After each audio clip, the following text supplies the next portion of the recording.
नमस्कार, मैं हूं आपके साथ अंकिता पाल। ब्रीडिंग की शुरुआत करते हैं। हरिद्वार के जगजीतपुर में बनकर तैयार हुआ मेडिकल कॉलेज इसी सत्र में शुरू कर दिया जाएगा। केंद्र सरकार से स्वीकृति मिलने के बाद अक्टूबर महीने में एमबीबीएस की 100 सीटों के लिए दाखिले शुरू कर दिए जाएंगे। हरिद्वार पहुंचे प्रदेश के स्वास्थ्य मंत्री धन सिंह रावत ने मेडिकल कॉलेज का निरीक्षण किया है और अस्पताल प्रशासन से व्यवस्थाओं को लेकर जानकारी भी ली है। साथ ही मंत्री धन सिंह रावत ने कहा कि अस्पताल के लिए टीचिंग स्टाफ की भी नियुक्ति कर ली गई है। अगले 2-3 महीनों में व्यवस्था भी कर ली जाएगी। मेडिकल कॉलेज के शुरू हो जाने से हरिद्वार और पड़ोसी जिलों के लोगों को बड़ी राहत मिलेगी।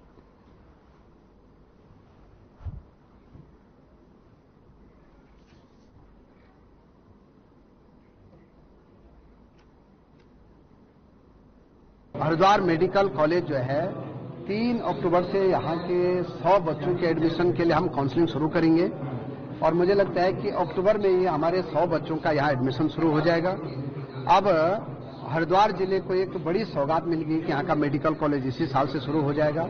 आज मैं इसके निरीक्षण के लिए आया हूँ और लगभग 80% काम पूरा हो गया है। 58 हमने फैकल्टी भी यहाँ नियुक्त कर दी है।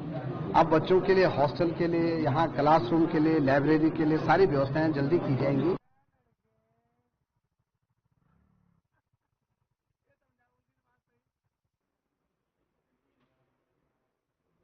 गुरुकुल नारसन के राजा महेंद्र प्रताप आईटीआई कॉलेज के वर्तमान प्रधानाचार्य पर दिन दहाड़े भरे बाजार में एक व्यक्ति ने हमला कर दिया है। गुरुकुल नारसन में राजा महेंद्र प्रताप प्रेम विद्यालय सभा से कई स्कूल और कॉलेज संचालित भी किए जाते हैं और वहीं सभा की तरफ से आपको बताते चलें कि संचालित राजा महेंद्र प्रताप स्पोर्ट एकेडमी भी चल रही है और कुछ समय पहले एकेडमी में एक व्यक्ति को प्रधानाचार्य के पदभार पर टेम्परेरी नियुक्ति की गई थी और उसी प्रधानाचार्य के ठीक से कार्य न किए जाने और दुर्व्यवहार किए जाने पर उस पद से निष्कासित भी कर दिया गया है। निष्कासन के बाद वो पद पर अपना कब्जा किए हुए है। प्रेम विद्यालय सभा के सदस्यों ने पुलिस में इसकी रिपोर्ट दी है मगर अभी तक पुलिस ने इस पर कोई भी कार्रवाई नहीं की। कुछ समय बाद ही उसके ऊपर निष्कासित प्रधानाचार्य ने हमला कर दिया है।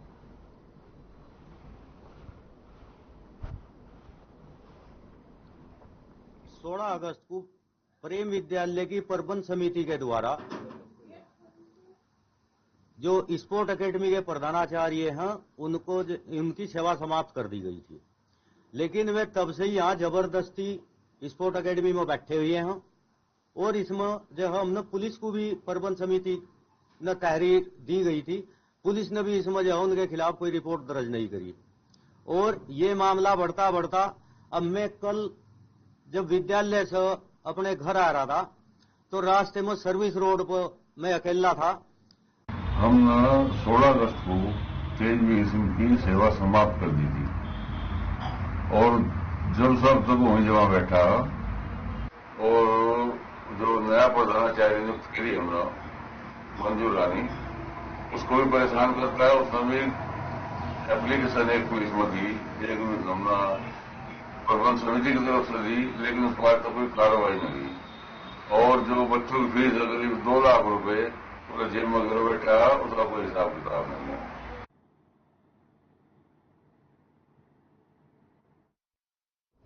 त्यागी भूमिहार ब्राह्मण समाज समिति के पदाधिकारियों ने हरिद्वार के जिला अधिकारी के माध्यम से राष्ट्रपति को एक ज्ञापन सौंपा है। इस ज्ञापन में उन्होंने सुप्रीम कोर्ट के 1 अगस्त को आरक्षण संबंधी दिए गए ऐतिहासिक निर्णय को जल्द से जल्द लागू करने की अपील भी की है।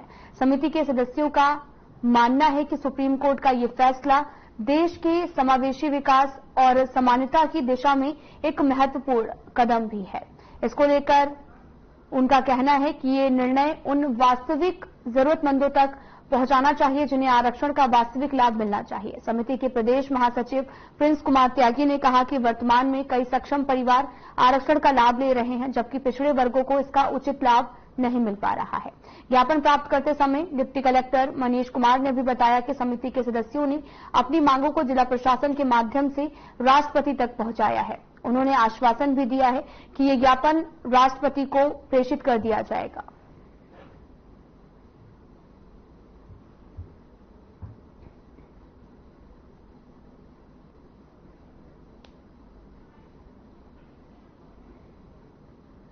त्यागी ब्राह्मण भूमिहार सामाजिक संगठन के लोग आए थे। उनके द्वारा महामहिम राष्ट्रपति महोदय को संबोधित एक ज्ञापन दिया गया है।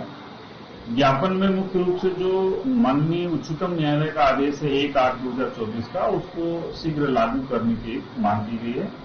मेरे द्वारा शीघ्र ये ज्ञापन उचित माध्यम से महामहिम राष्ट्रपति महोदय को प्रेषित कर दिया जाएगा। ये हमने जो ज्ञापन दिया है ये आरक्षण संबंधित जो अभी वर्डिक्ट आया था सुप्रीम कोर्ट का, उसको इम्प्लीमेंट करने के लिए जो हमने माननीय राष्ट्रपति जी को ज्ञापन भेजा है डीएम साहब के माध्यम से कि जो वर्डिक्ट आया है सुप्रीम कोर्ट का उसको जो है तुरंत जो है सरकार उसको लागू करे। क्योंकि अभी इस समय क्या स्थिति हो रखी है, ना तो सत्ता पक्ष इस विषय पे कोई संज्ञान ले रहा है, ना विपक्ष कोई संज्ञान ले रहा है। सरकारें तो ऐसी हो गई हैं बिल्कुल इस बात विषय पे आकर के कि बिल्कुल कोई जिक्र ही नहीं करना है किसी ने।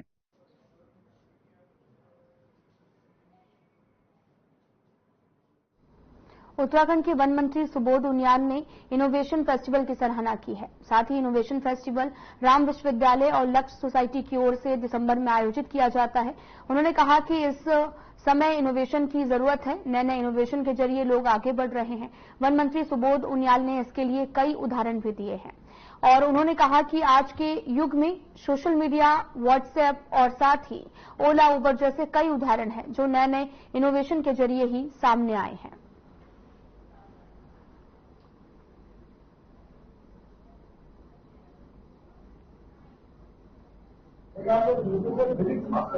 छबुराम जो विश्वविद्यालय है और लक्ष्य सोसाइटी दोनों के तत्वावधान उत्तराखंड इनोवेशन फेस्टिवल 2024 का वो लोग आयोजन कर रहे हैं। ये अच्छी शुरुआत है क्योंकि आज का जमाने में इनोवेशन की ही के लिए ही लगे हैं। जितने इनोवेटिव आइडियाज के साथ इनोवेटर आगे आएंगे उतना संभावनाएं आगे बढ़ जाती है। मुझे पूरा विश्वास है कि जो ये उत्तराखंड इनोवेशन फेस्टिवल जिसमें 10 सेक्शन इसमें काम किया जा रहा है, क्योंकि आज चाहे वो एनवायरमेंट कंजर्वेशन का हो, फॉरेस्ट कंजर्वेशन का प्रश्न हो, बिल्डिंग का कंस्ट्रक्शन का प्रश्न हो।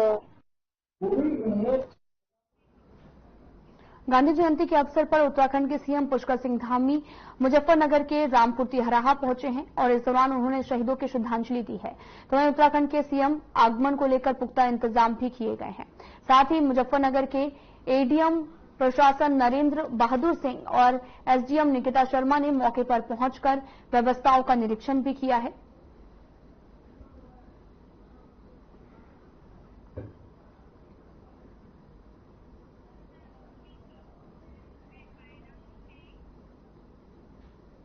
थाना बडकोट में पुलिस जनसंवाद कार्यक्रम का आयोजन किया गया। नगर की समस्याओं से लोगों ने पुलिस अधीक्षक को रूबरू कराया। नगरवासियों ने पुलिस अधीक्षक ने आपको बताते चले कि पहली बार यमुना घाटी आगमन पर फूलमाला से भव्य स्वागत किया। कार्यक्रम में बतौर मुख्य अतिथि पहुंचे एसपी अमित श्रीवास्तव ने कहा कि हम सभी का दायित्व है कि शहर और ग्रामीण क्षेत्रों में बढ़ता नशा, मानव तस्करी की समस्या के निस्तारण के लिए सभी को एक दूसरे का सहयोग करते हुए मिलकर प्रयास करना है। साथ ही उन्होंने कहा कि आप लोगों ने जो समस्याएं बताई हैं, पुलिस उन समस्याओं के समाधान का पूरा प्रयास करेगी।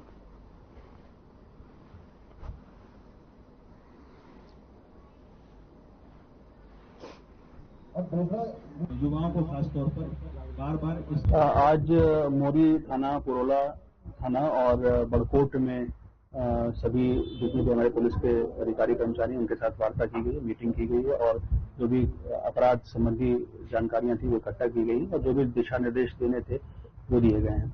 इसके अतिरिक्त बड़कोट थाना में जो जनप्रतिनिधि हैं, आम जनता है, उनके साथ भी एक संवाद कार्यक्रम किया गया। युवाओं को खासतौर पर श्राद्ध पक्ष का समापन हो गया है और इस दिन को पितृ अमावस के रूप में जाना जाता है। हरिद्वार स्थित नारायण शिला मंदिर पर देश के कई हिस्सों में श्रद्धालु बड़ी संख्या में पहुंचे। यहां पर श्रद्धालु अपने पितरों के लिए पूजा पाठ, पिंडदान, तर्पण कर रहे हैं। मान्यता है कि नारायणी शिला मंदिर में पितरों का तर्पण करने से अशांत आत्माओं को मोक्ष की प्राप्ति होती है। हर साल अमावस के इस अवसर पर न केवल भारत बल्कि विदेशों से भी लोग अपने पितरों के लिए यहां पर आकर पूजा अर्चना करते हैं। साथ ही पितृ विसर्जन अमावस्या का महत्व भी पितृ अमावस्या के समान ही माना जाता है। हरिद्वार के नारायण शिला मंदिर में पिंडदान का एक विशेष महत्व है। हरिद्वार की बात करें तो ये स्थान भगवान नारायण के विशेष आशीर्वाद के लिए जाना जाता है और यहाँ पर पिंडदान करने से पितरों को मोक्ष की प्राप्ति होती है और यही कारण है कि हरिद्वार में पितृ अमावस्या पर श्रद्धालुओं की भारी भीड़ देखी जाती है।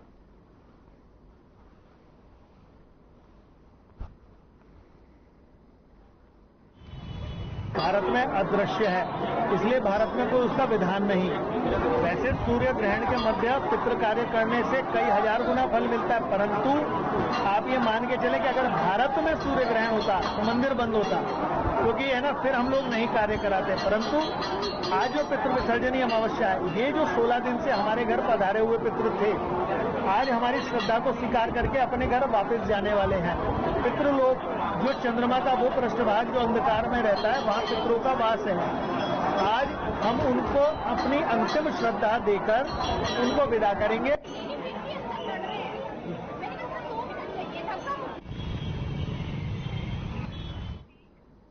दीनदयाल अंत्योदय योजना राष्ट्रीय ग्रामीण आजीविका मिशन के अंतर्गत महिला स्वयं सहायता समूह को सीसीएल कैश क्रेडिट लिमिट का लाभ देने के लिए उत्तराखंड ग्रामीण बैंक द्वारा नारसन में एक ऐसा आपको बताते चले कि एक मेगा सीसीएल कैंप का आयोजन किया गया है। कैंप में नारसन विकासखंड के 21 स्वयं सहायता समूहों को सीसीएल स्वीकृत किया गया, जिसमें 21 समूहों के पदाधिकारी और सदस्यों द्वारा प्रतिभाग किया गया है, जिसमें बैंक ने 1 करोड़ 26 लाख रुपए के लोन सेशन भी किए हैं, जिसमें से बैंक ने 31,50,000 रुपए बैंक के स्वयं सहायता समूहों को ट्रांसफर कर दिए हैं। और इसके अलावा आपको यह भी बताते चले कि बैंक अधिकारियों द्वारा सभी महिलाओं को समूह के सीसीएल के उपयोग की जानकारी भी दी गई है।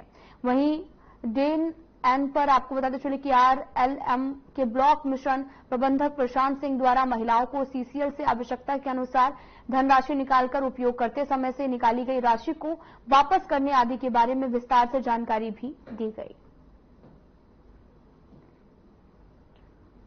उत्तराखंड ग्रामीण बैंक के द्वारा यहाँ पे सीसीएल का कैंप का ऑर्गेनाइज किया गया था और ब्लॉक परिसर में आज हम लोगों ने अभी तक 42 फाइलें ब्लॉक बैंक में प्रेषित की थी, जिसमें से 31 का डिस्बर्समेंट हो रहा है और जिसकी हर जितनी भी 31 फाइलें हैं, सारी फाइलों की फर्स्ट डोज हो रही है जो 1.5 लाख है और सारे समूह यहाँ पे आए हुए हैं। ब्लॉक परिसर में 210 महिलाएं अभी उपस्थित हैं और सभी समूह से कुछ 3 पदाधिकारी आए हुए हैं जिनके साइन होना आज हो जाएंगे और सारा सीसीएल का पैसा आज उनको डिस्बर्स करके 31 फाइलों का डिस्बर्समेंट होगा। पहले तो मैं अपना आपको इंट्रोडक्शन दे दूं। मैं उत्तराखंड ग्रामीण बैंक की शाखा बंगलौर में शाखा प्रबंधक के पद पे कार्यरत हूं और अभी 3 महीने से यहाँ पे आया हूं। तो यहाँ पे जो मैंने देखा है, जो काम कर रहा हूँ, उस क्षेत्र को जान रहा हूँ, तो मैंने ये देखा है कि महिलाओं में कार्य करने की क्षमता है, लेकिन उन्हें एक जो फाइनेंशियल सपोर्ट चाहिए होता है वो नहीं मिल रहा है। इसलिए हमारे बैंक ने, हमारे जीएम मैडम और क्षेत्रीय प्रबंधक सर की जो है नेतृत्व में हम लोगों द्वारा ये शुरुआत की गई है कि हम जो महिला सशक्तिकरण की बातें करते हैं, जो हम महिला उत्थान की बातें करते हैं। चारधाम यात्रा के दूसरे चरण में सरकार द्वारा श्रद्धालुओं की सुविधाओं को ध्यान में रखते हुए विशेष व्यवस्थाएं की जा रही हैं। यात्रा के सुचारू संचालन के लिए ऑनलाइन के साथ साथ ऑफलाइन पंजीकरण की सुविधा उपलब्ध कराई गई है और हरिद्वार के पर्यटन अधिकारी के अनुसार भी प्रतिदिन 500 से 1000 रजिस्ट्रेशन किए जा रहे हैं, जिससे श्रद्धालुओं को किसी प्रकार की कोई भी समस्या न हो।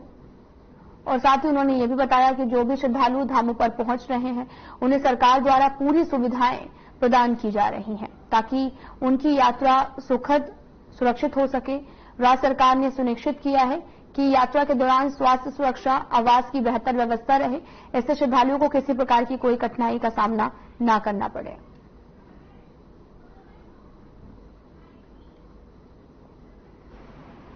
देखिए, चारधाम यात्रा के द्वितीय चरण की तैयारियां कर ली गई है और इस संबंध में अभी तक का जून तक लगभग 70,000 पंजीकरण हो गए थे और तब से प्रत्येक माह लगभग 4,000 पंजीकरण हो रहे हैं।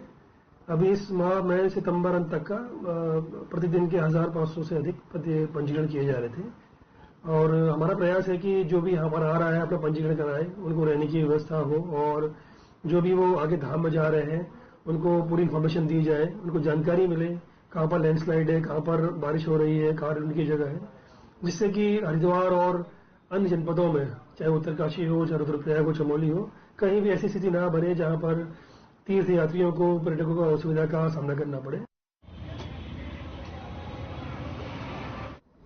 देहरादून के वरिष्ठ पुलिस अधीक्षक अजय सिंह रानी पोखरी पुलिस थाने पहुंचे। थाने का निरीक्षण कर पुलिस व्यवस्था को परखा और इस अवसर पर एसएसपी ने थाने के मालखाने, सशस्त्रागार और साथ ही कैंपस क्राइम रिपोर्ट, थाने के रजिस्टर को चेक किया। पुलिसकर्मियों को सम्मानित करने के साथ ही उनके साथ मेस में बैठकर खाना खाया और सभी पुलिसकर्मियों को अच्छा काम करने के लिए प्रोत्साहित भी किया है। और क्षेत्र में अपराध पर सख्ती और नशे के खिलाफ लगातार अभियान चलाकर कार्रवाई भी की जाने के निर्देश दिए गए हैं। निरीक्षण के दौरान ऋषिकेश क्षेत्राधिकारी, रानी पोखरी के थानाध्यक्ष विकेंद्र चौधरी सहित तमाम अधिकारी भी मौजूद रहे हैं।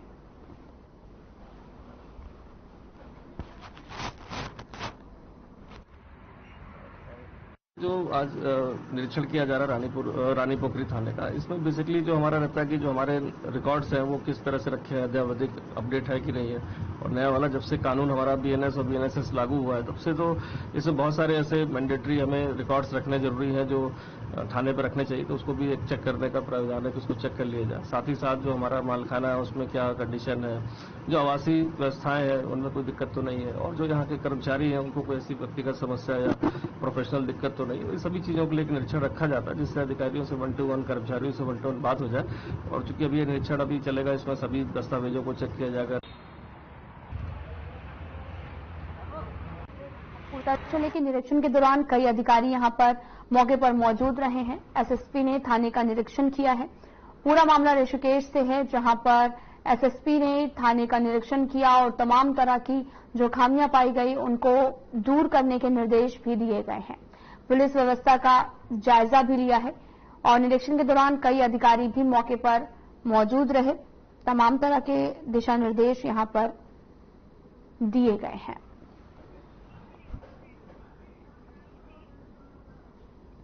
सीएम पुष्कर सिंह धामी की तरफ से यमुनोत्री विधानसभा क्षेत्र के विकास के लिए मास्टर प्लान दिया गया है, जिसको लेकर यमुनोत्री के निर्दलीय विधायक संजू डोभाल ने मुख्यमंत्री का आभार जताया। इस बात पर यमुनोत्री विधायक संजू डोभाल ने कहा कि इस मास्टर प्लान के तहत रिंग रोड भी बनाई जाएगी और साथ ही इसकी पहली किस्त उत्तरकाशी जिला प्रशासन को जल्द ही मिल जाएगी। साथ ही उन्होंने कहा कि रोपवे के प्रथम चरण का कार्य यमुनोत्री विधायक ने आभार भी जताया है। देखिए, सबसे पहले तो मैं माननीय मुख्यमंत्री जी का बहुत बहुत धन्यवाद दूंगा कि उन्होंने हमारे यमुनोत्री के लिए एक मास्टर प्लान दिया है।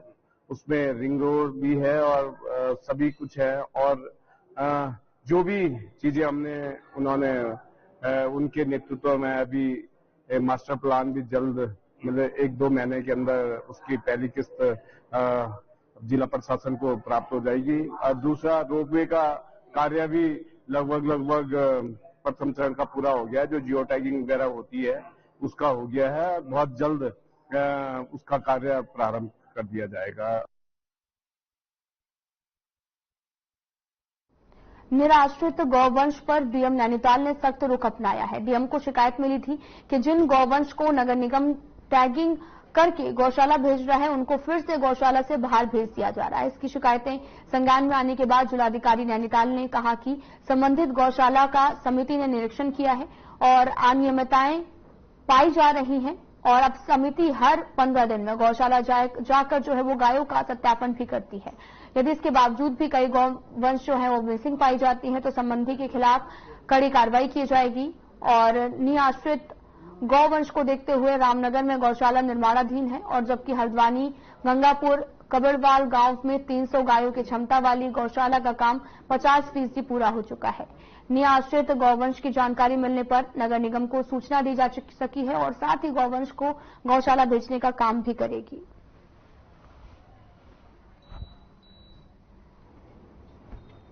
मेरी नॉलेज में आया था, बैल पड़ाव से भी आया था और हल्दी चौड़ से भी आया था, दोनों जगह से, कि जो नगर निगम गाय भेज रहा है टैगिंग करके, रजिस्ट्रेशन करके, उनको वापस बाहर छोड़ दे रहे हैं।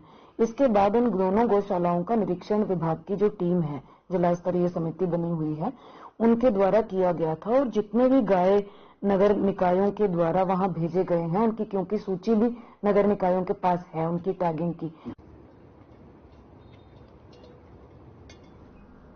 गुरुकुल नारसन के राजा महेंद्र प्रताप ITI कॉलेज के वर्तमान प्रधानाचार्य पर घर जाते समय दिन दहाड़े एक व्यक्ति ने हमला कर दिया है और मामला गुरुकुल नारसन का है, जहां पर गुरुकुल नारसन में राजा महेंद्र प्रताप प्रेम विद्यालय सभा से कई स्कूलों और कॉलेज के संचालित किए जाते हैं। सभा के द्वारा संचालित राजा महेंद्र प्रताप स्पोर्ट्स एकेडमी भी चल रही है और कुछ समय पहले एकेडमी में एक व्यक्ति को प्रधानाचार्य के पदभार पर टेम्परेरी नियुक्त किया गया था। उसी के प्रधानाचार्य के द्वारा ठीक से कार्य न किए जाने और प्रेम विद्यालय सभा के सदस्यों के साथ दुर्व्यवहार किए जाने पर उसे पद से निष्कासित कर दिया गया है और साथ ही निष्कासित प्रधानाचार्य अभी भी वहां पर अपना कब्जा किए हुए हैं और प्रेम विद्यालय सभा के सदस्यों ने पुलिस में इसकी जो रिपोर्ट है वो दी है और अभी तक पुलिस ने इस पर कोई भी कार्रवाई नहीं की है।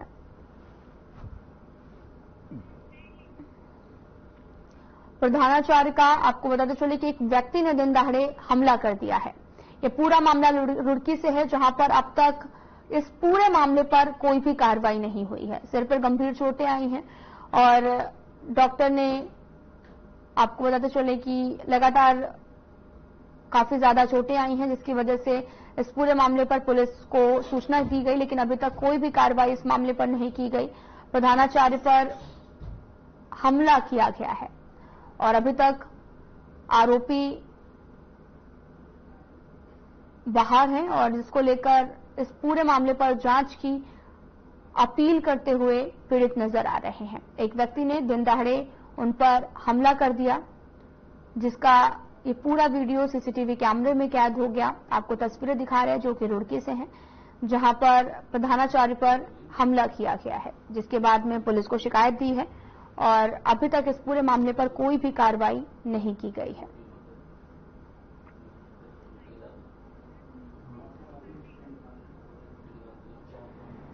सोलह अगस्त को प्रेम विद्यालय की प्रबंध समिति के द्वारा जो स्पोर्ट एकेडमी के प्रधानाचार्य हैं उनकी सेवा समाप्त कर दी गई थी, लेकिन वे तब से ही यहाँ जबरदस्ती स्पोर्ट एकेडमी में बैठे हुए हैं और इसमें जो हमने पुलिस को भी प्रबंध समिति ने तहरीर दी गई थी, पुलिस ने भी इसमें जो उनके खिलाफ कोई रिपोर्ट दर्ज नहीं करी और ये मामला बढ़ता बढ़ता अब मैं कल जब विद्यालय से अपने घर आ रहा था तो रास्ते में सर्विस रोड पर मैं अकेला था और ये पीछे से मोटरसाइकिल लेकर आया और मोटरसाइकिल रोक कर नाले के पास में जो है मेरे पर इसने जानलेवा हमला करा। हम 16 अगस्त को तेजवीर सिंह की सेवा समाप्त कर दी थी और जब सब वहीं जमा बैठा और जो नया प्रधानाचार्य नियुक्त करी हमने मंजूर रानी, उसको भी परेशान करता है। उसने भी एप्लीकेशन एक पुलिस में दी, एक हमने प्रबंध समिति की तरफ से दी, लेकिन उसके बाद तो कोई कार्रवाई नहीं हुई और जो बच्चों की फीस है करीब 2 लाख रुपए पूरे जेब में घर बैठा है, उसका कोई हिसाब किताब।